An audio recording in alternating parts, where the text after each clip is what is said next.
अहिले यही गिलासले हानिदिन्छु अनि म कसरी प्रेग्नेन्ट हुन्छु बे त भएन मेरो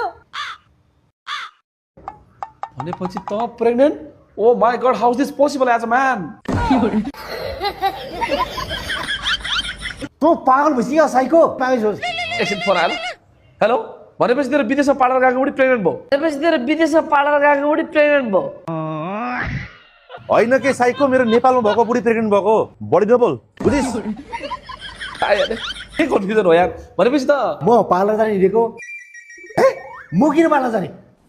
डिप्रेसन यो पार्लर हिँडेको म हिजो विदेशबाट आएँ